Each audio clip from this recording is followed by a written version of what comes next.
All right, everyone, we're gonna get started. So if you can take your seats, we're gonna get started here. All right, cool. Thank you all for coming, by the way. I appreciate you coming to the talk. I have a little bit of an announcement afterwards, which is good. So let's kind of get into it. So my name is Matthew Sanabria, and the talk I'm going to present to you today is I just can't wait to be senior, right? Now, if you are fans of Disney and Lion King, maybe you've heard just can't wait to be king. You might see some references in there, maybe, I don't know. Maybe Disney will sue me, who knows? So let's talk about this. So who's going to benefit from this talk? Who's the audience, right? It's pretty much all of you, obviously, you're sitting here. But who's the ideal audience?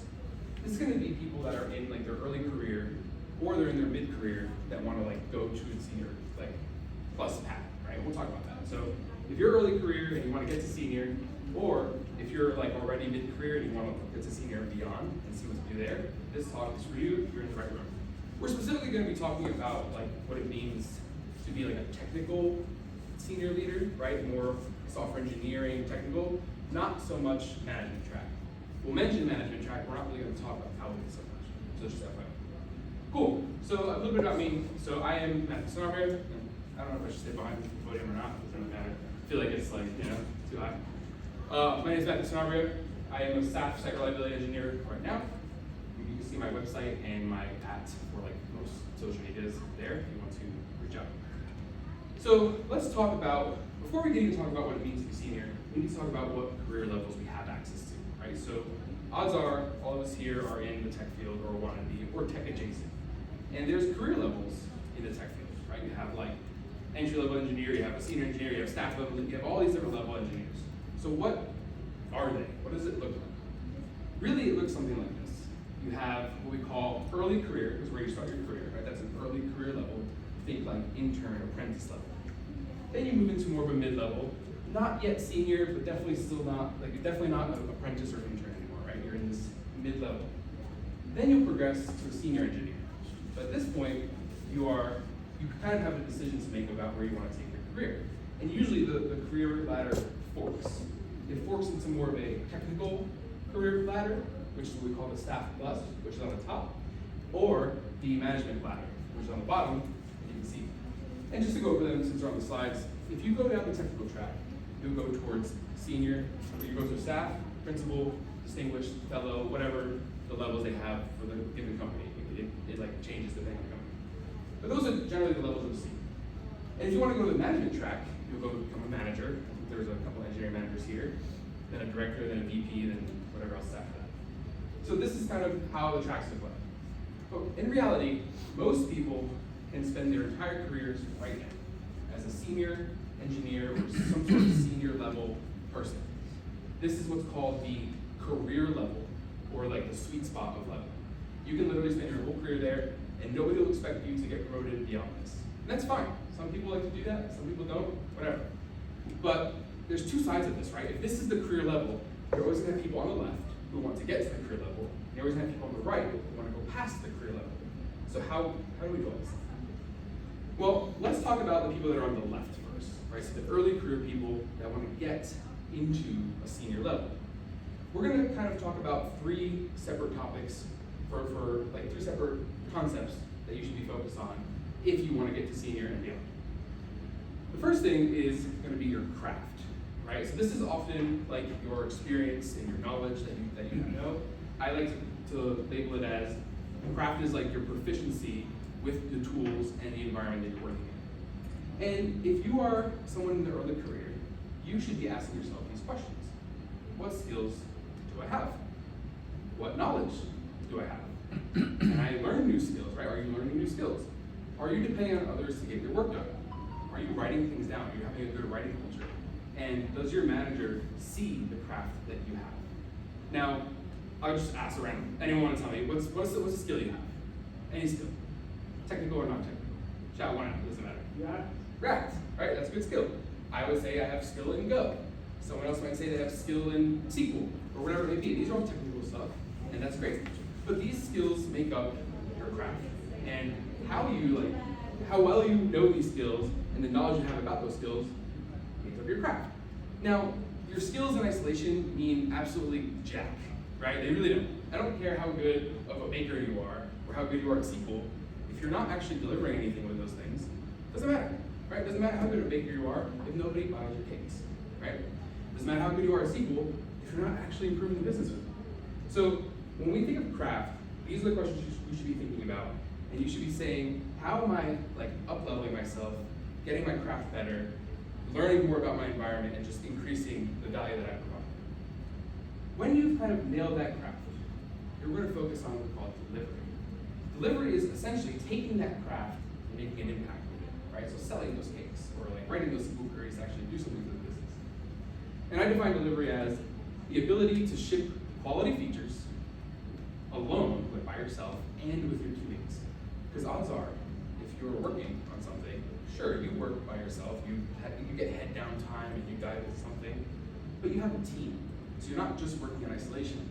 And if you're just delivering alone and not your team, that's a problem. So if you're at this early career level and you want to think about, hey, how can I get to senior in the delivery context? Well, these are the questions you should be asking yourself. Am I repeatedly making the same mistakes again? Right? Am I not learning? Am I not like taking the knowledge of my mistakes and carrying it forward and learning from it? Do I frequently require assistance from other people? Or am I leaning too much on my team?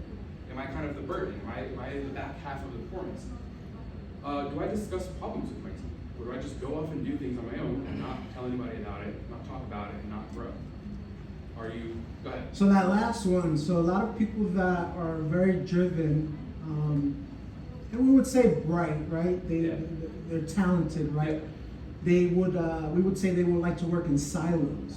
Yeah. So with that, do you see that as a negative, not consulting with their team and just kind of doing things on their own? Yeah, like the 10x engineer person, leave them alone, like sort of deal.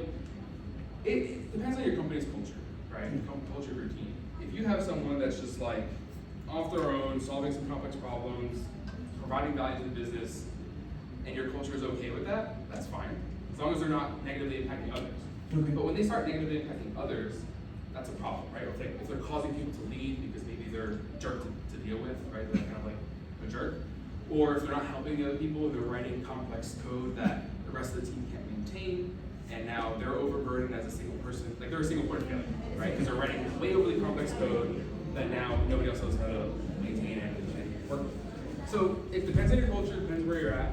I don't see it as a strict negative or a strict positive. It's something that you should like keep your eye on and weigh as necessary. More of the questions you should be thinking about, are you writing?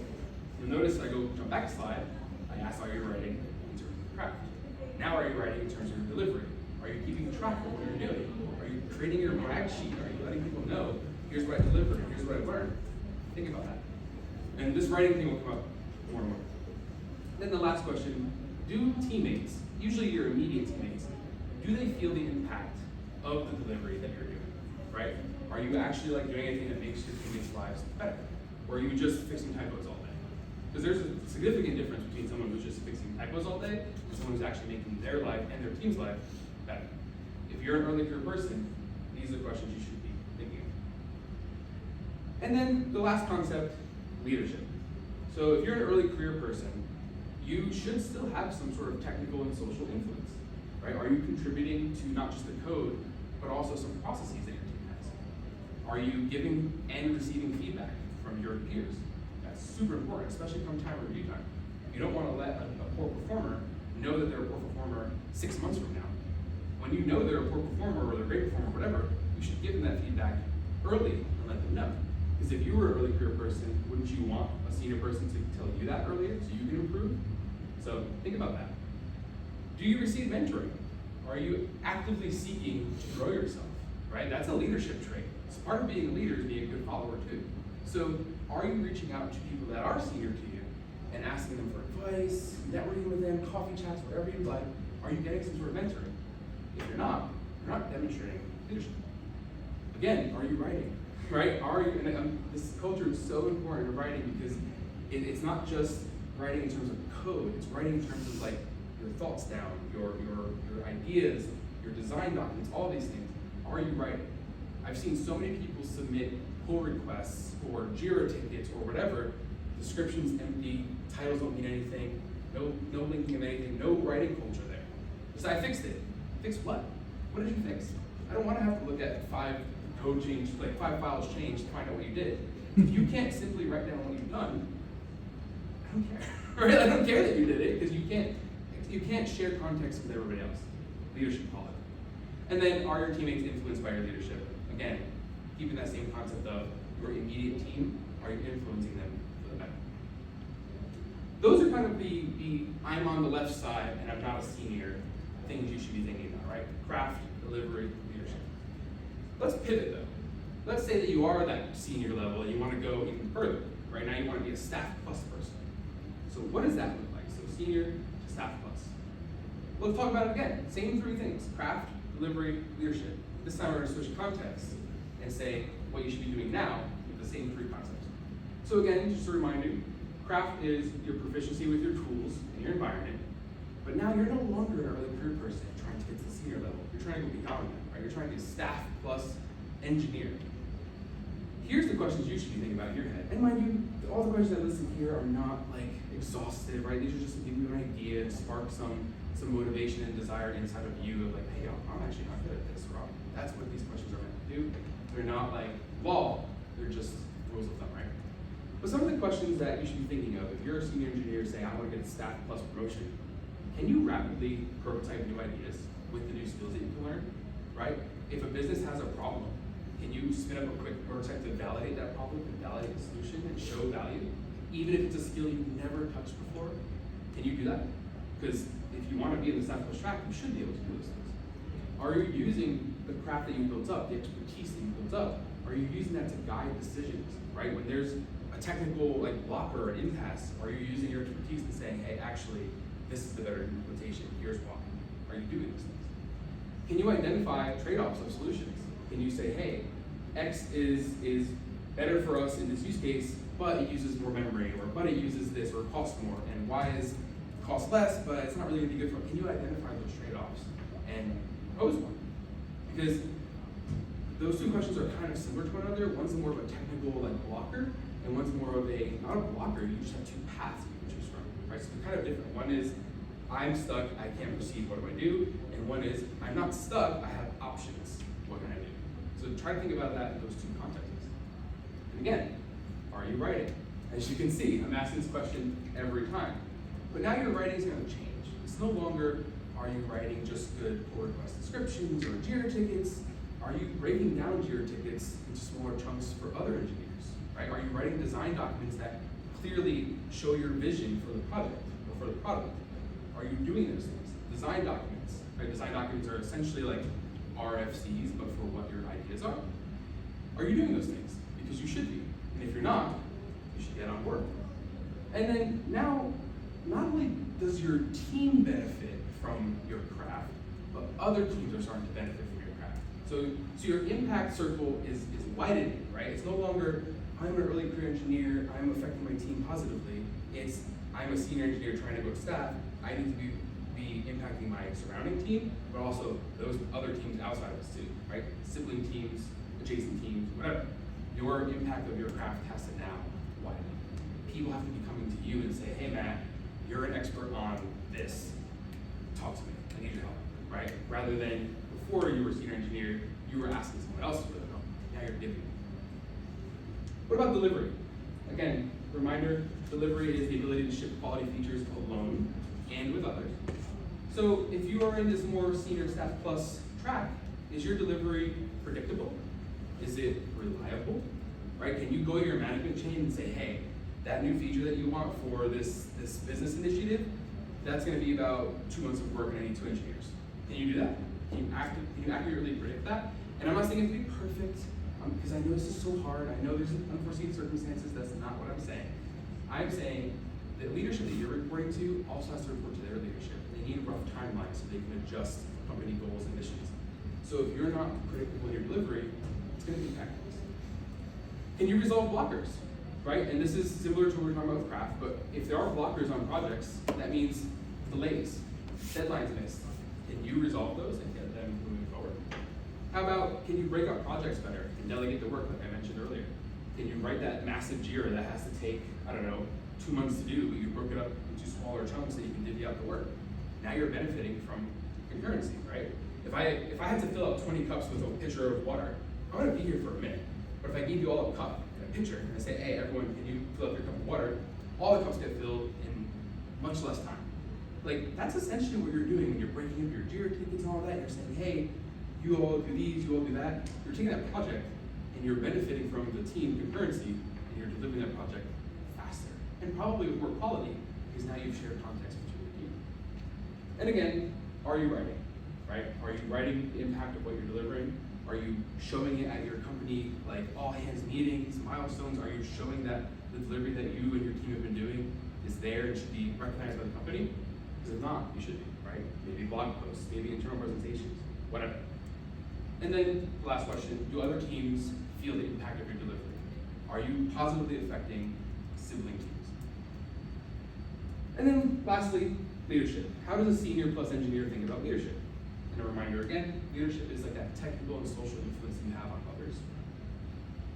And one of the questions you should be asking yourself, can I lead long-term projects? Right? I'm no longer thinking about, oh, I upgraded React from this version to the next version, right? Like, I'm not talking about the 1 or 2 sprint projects. Can you lead quarterly long projects? Can you do those things?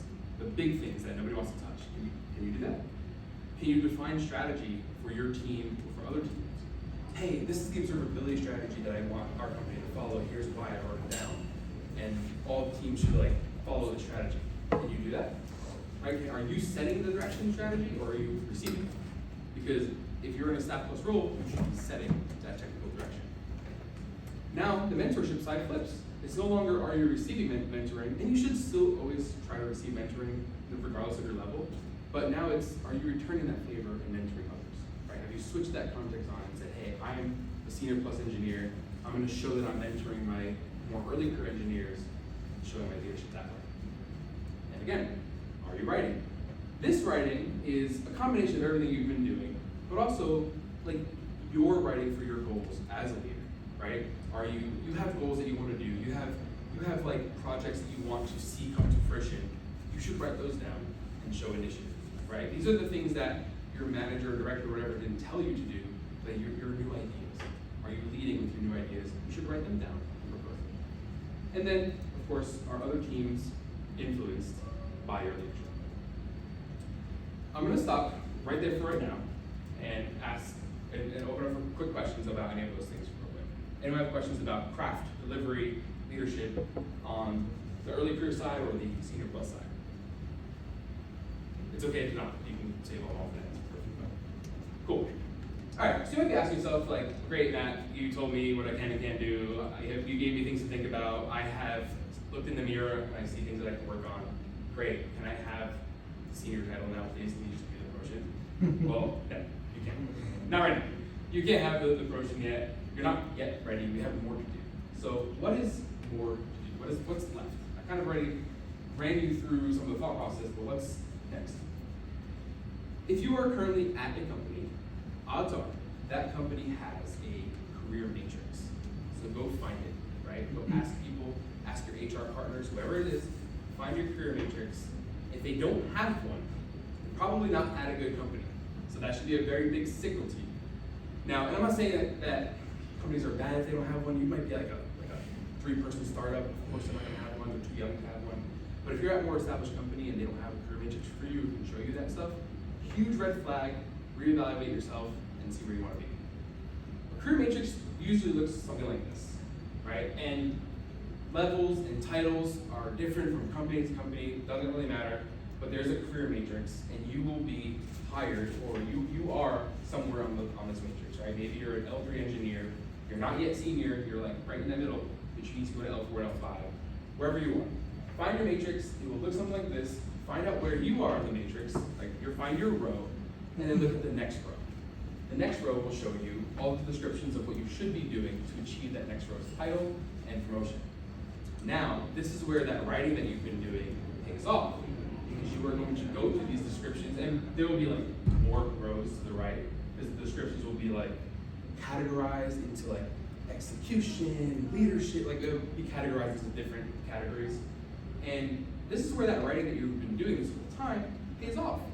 The JIRA ticket that you wrote well, you've broken up, the GitHub pull request, the design document, all of this stuff is now going to be linked to each description on that matrix. You should highlight, you should probably make a copy of the matrix in your own Google Drive or whatever you use, and you should like go point by point and say, hey, I highlighted point A, and I linked to my Jira ticket and this and that implemented that. You should do that again and again and again. Eventually you will have points that are highlighted and points that are not highlighted, and now you'll know where to spend your time, right? The points that are not highlighted, you probably should spend some time, working on things that help implement those points. So you can go to your director, your manager, and say, hey, I'm an L3 engineer, I meet all the qualifications for L4 engineer, here's why, here's my promotion packet, please submit it. That's basically the whole thing. That's how you move from levels to level. And at different levels, like, for example, if you're an intern or apprentice, you might just have to go to your manager and they can approve a promotion. If you're like L3, L4, or whatever, you might still have to go to your manager, but your manager might have to get sign off from their manager. When you're senior plus, you might have to go to your manager and director, and they have to get sign off from the VP. And if you're staff plus, you have to get sign off from like, the VP and higher, whatever. So you might have to get sign off from different people, but the idea is still the same. You're presenting your promotion packet, whatever it is, and you're using the matrix as your guiding star. Now, if you did all this and you said, hey Matt, I have done this, I built my promotion packet, I did all the things, I highlighted the career matrix and I submitted it, and they didn't give you a promotion, obviously they only have so much budget, so maybe they don't have the budget to give everyone promotions that need it, maybe someone else like earned it that round instead of you, there's that caveat. But if you truly did deserve it, they had no reason not to give it to you, and there was no budgetary concerns or whatever, that's also a signal for you, right? Maybe there's no room to grow there anymore. Maybe I can look for a new job. Maybe I didn't meet the points as well as I did. Either way, regardless of what happened, you have a signal that you can use. Cool. Now, to wrap up here, I just want to show you some resources that you can use, or read really, to grow yourself. And they're kind of divvied up into like technical track and non-technical track. So here are some books that I would recommend reading. I should have actually ordered them better, but the two on the outer side, the far left and far right, they are more of a technical track book.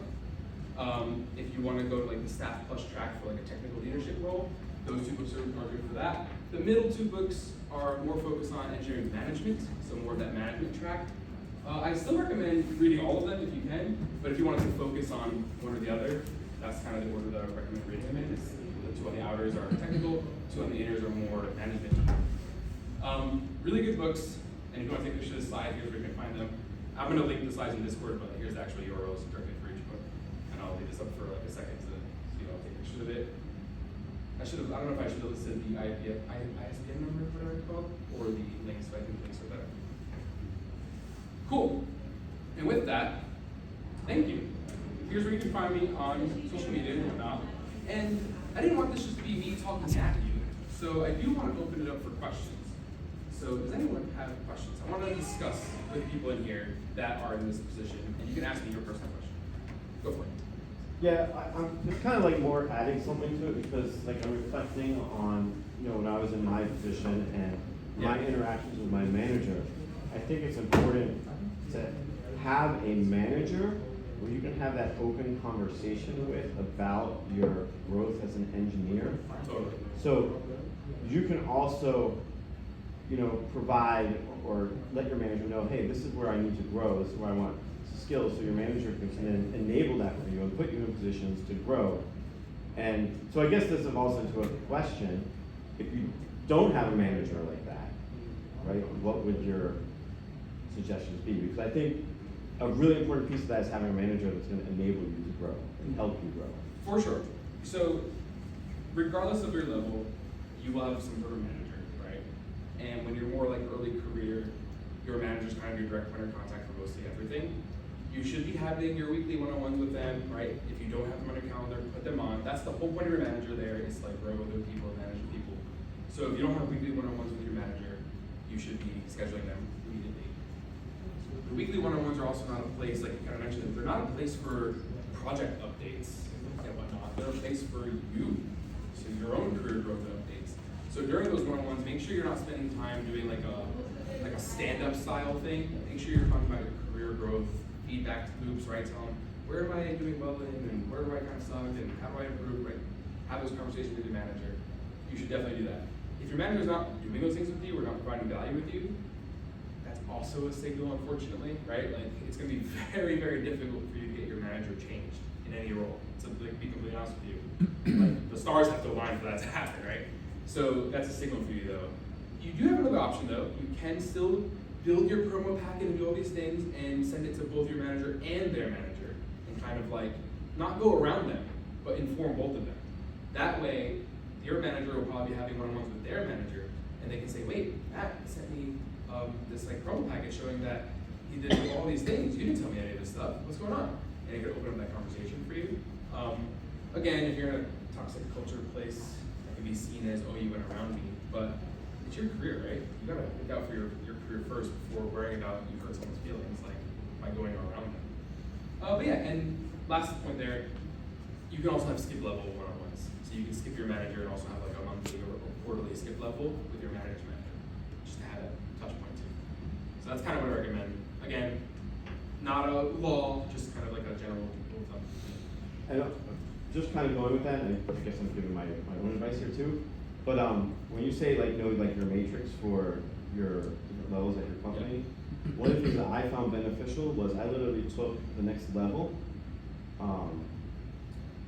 that I was going for, level 2. Yeah. And I took that and I copied it, pasted, I put it in an Excel spreadsheet, and then I put next to it, as I did things, hey, you know, this did this, matches up with this, this did this. And I shared that with my manager. Yeah. And so there was clear transparency from day one on what I was doing to get to the next level. That's what I did. And in Google Drive, our matrix was also an Excel sheet. I would highlight, like I'd make a copy of the matrix, highlight the next row that I wanted, highlight a point, and like in a comment, put everything I did to implement that point. Yeah. That way it's like not muddying the document itself, but also like I can easily say, wait, how did I impact my team around me? Like, oh yeah, I did all this.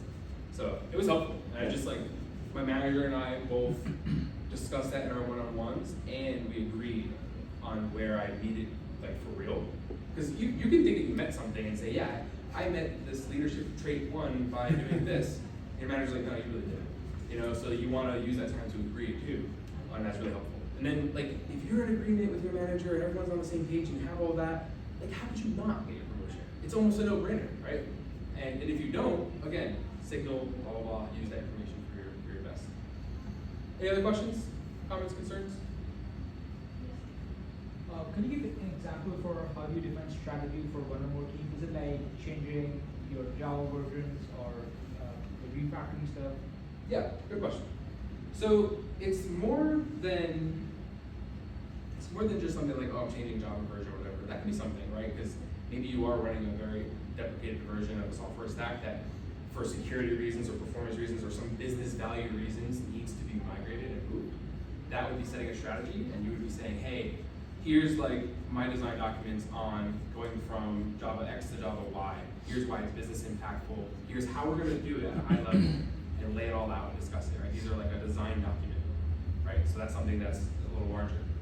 Something that's not more of an upgrade can be your stance on like how you should do observability, or how you should do like security generally, or how you should like run Kubernetes. Those can be strategies that you set. Hey, we have a strategy here that we don't really run data sets, we run stateful sets in Kubernetes. Or hey, we don't really like log, we emit traces instead. That's like our strategy, that's our opinion. Here's why, here's the benefits and the principles of why we do these things. Writing that down and setting that strategy serves as a point for engineers to be like, when an engineer comes to you and say, hey Matt, how do I do observability here? How do I do this for my application? You can point them to these design documents and say, hey, actually a bunch of us got together and agreed that this is the way we do things. That's the strategy we follow. And then if someone wants to come in and like challenge that or whatever, then that's how strategy evolves over time. So the staff engineering book that I showed you, this guy, the white one in the first column, I know it's like probably a little harder to see on the screen, but it's, you know, actually starts here. That book talks all about that stuff, right? Like vision documents, design documents, all those things. What should be in them? What shouldn't be in them? How much should you write? Talks all about that. So if you're like curious about how you can do that, start there. Oh, sorry. I saw you take a picture. Any other questions, comments, concerns? This is, again, I kind of scheduled this for about 45-ish minutes, so we have like 15 minutes left, because I wanted to not just talk at you, but have a discussion. So if there's things that you're thinking about and you're like, hey Matt, I really want to talk about this or ask a question, this is your time. You can also find me after the talk if you want to talk privately, but whatever. Right. I'm not a software engineer, but I find your talk is very like general for all Yeah. area as well. So I just wonder, how do you open that conversation without being too aggressive, too competitive? I think like, you know, in some work environment, maybe you don't want to appear, maybe it's just me, like, you know, there are a lot of your coworkers who are at the same level. Yeah. And you know they're doing, you know, work very hard to achieve whatever is in there.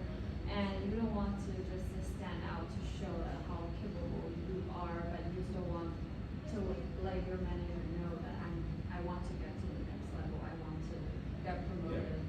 Yeah, I just sometimes I find it's just very hard to balance without just being too aggressive. Being too selfish and aggressive Yeah. and whatnot. Yeah. No, this is very good questions, and like that question is kind of adjacent to the whole like we're the same level, but I do better work than them, or blah blah blah. You can get into that whole weeds of things. They get paid more than me, I get paid whatever. You can get into that, but you kind of to an extent you kind of have to put a little bit of blinders on with your one-on-one a little bit and say, hey, here's my career goals. Forget about your team for a second. Here's my career goals. I want to be L4, L5, whatever. How can I best align myself to do that?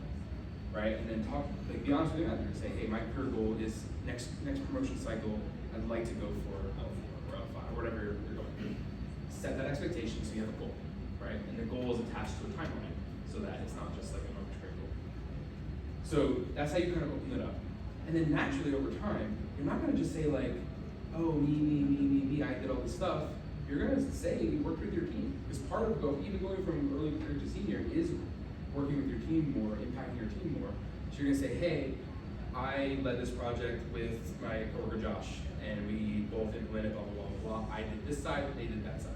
And now you're showing your value of how you implemented, you know, how you met the criteria. But then you're also opening up to show your manager like, hey, this guy can recognize when other people do things, right? Like, oh, Matt knows how to recognize when Josh does stuff and like he's talking about the benefits of his coworkers, that's good.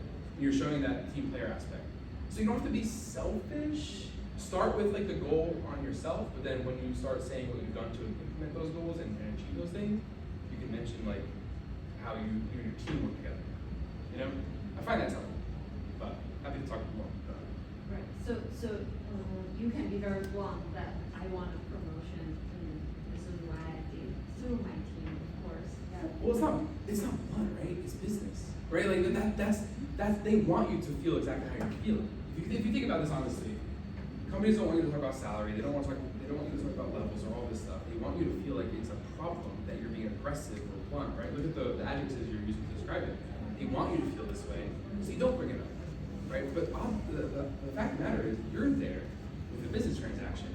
You're giving them your time and skills for money. So are their teammates. And I'm not saying be just business, no heart, no human. That's not what I'm saying. What I'm saying is you can approach the conversation from that perspective. Hey, I think I'm doing good work here. I'd like to grow my career here. What are my options? I want to shoot for L4.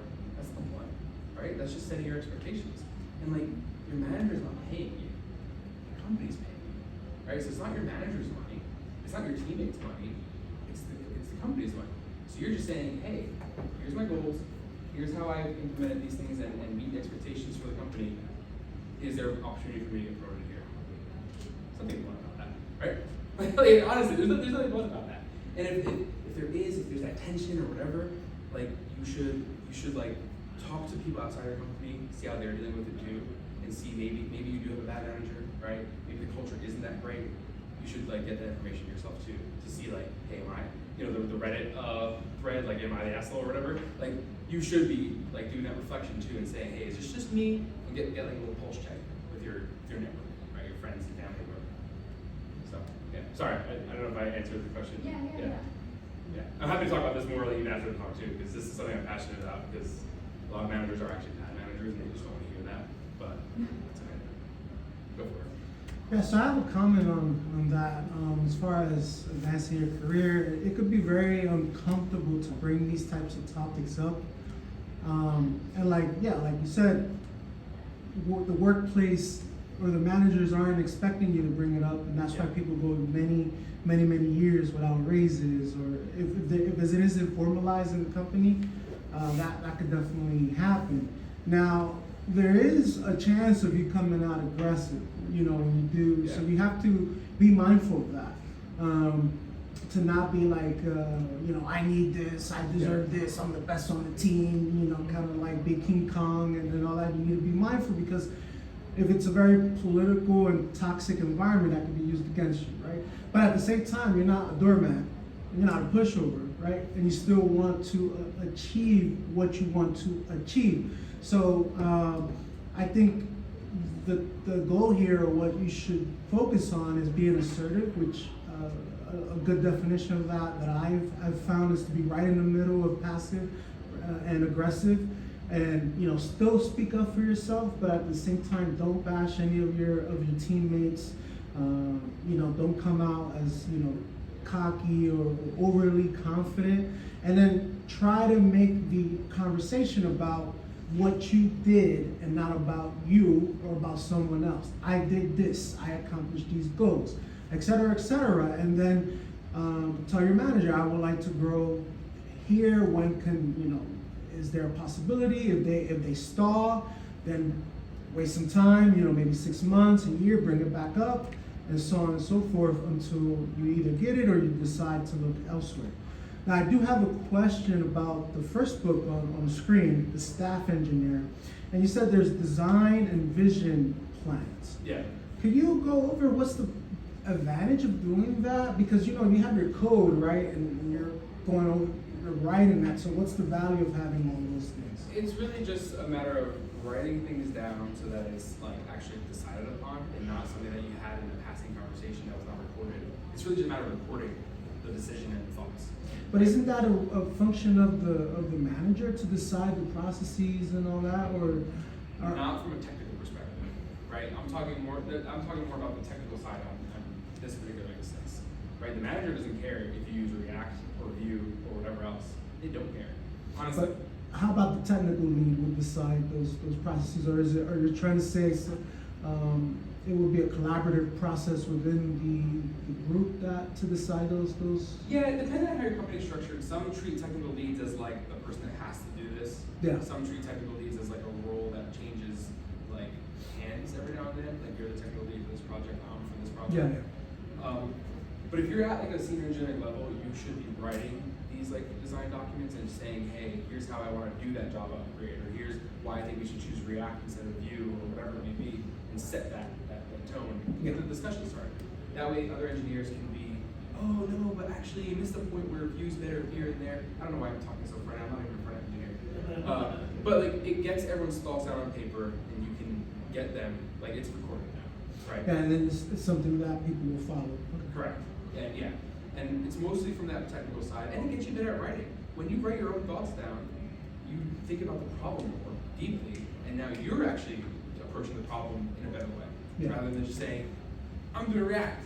When you have to write down why you're doing React and how it's going to help you, you'll find out that you get a much better quality like vision anyway. Yeah. And then the difference between like vision docs, technical design docs, and all this stuff is just how far out you're looking. Something like a vision doc is looking like years out. Something like a more technical strategy doc is looking kind of quarters out and setting things in that direction, and something smaller maybe like weeks or something out.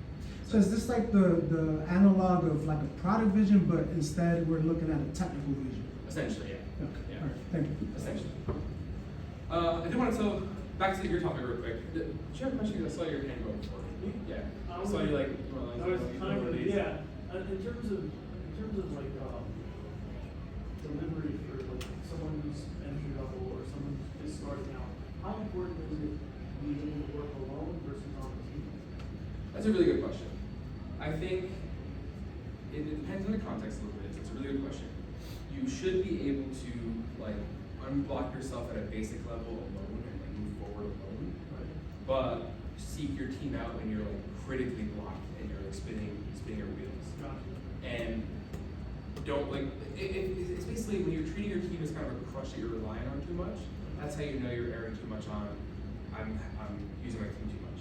And if you're not talking to your team ever and discussing problems with them, and your team's shocked at what you're working on because they haven't heard it, you're not spending enough time talking to your team, right? It's kind of like those are the pulse checks that you can do with yourself. Okay. There's no magic like bullet there, though, right? You have to find out where you are and adjust. Okay.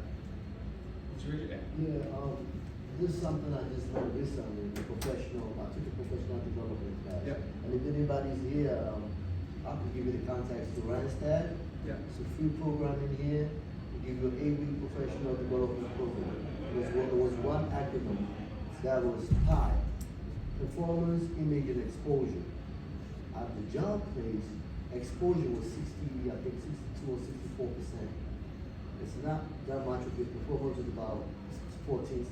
And your image, which is PIE, image was about 30 something. So your exposure, you volunteering to do these extra things, and that's how they say, who speaks about you in rooms where you are not at. Right. So this, when you expose yourself, oh, okay, I'll do extra time doing this.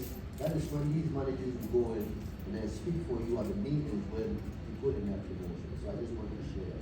You said image, exposure, and what's the P? Key performance, image, and exposure. Thank you.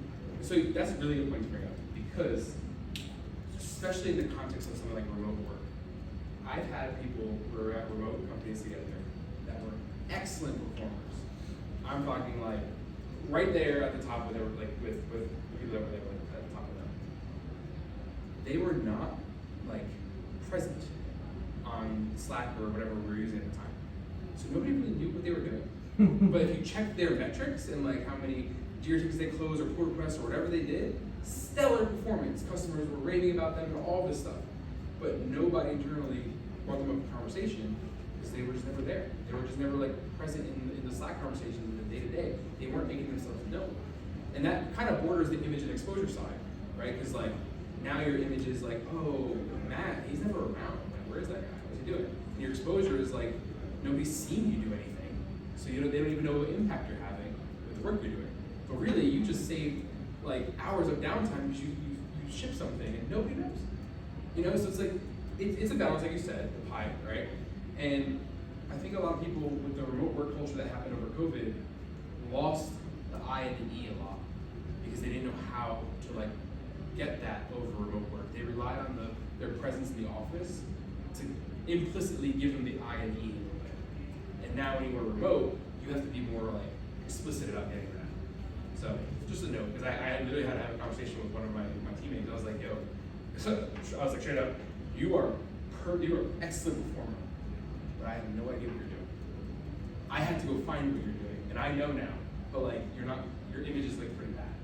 Like, not that nobody hates you or anything, but nobody sees what you're doing, so please think about that.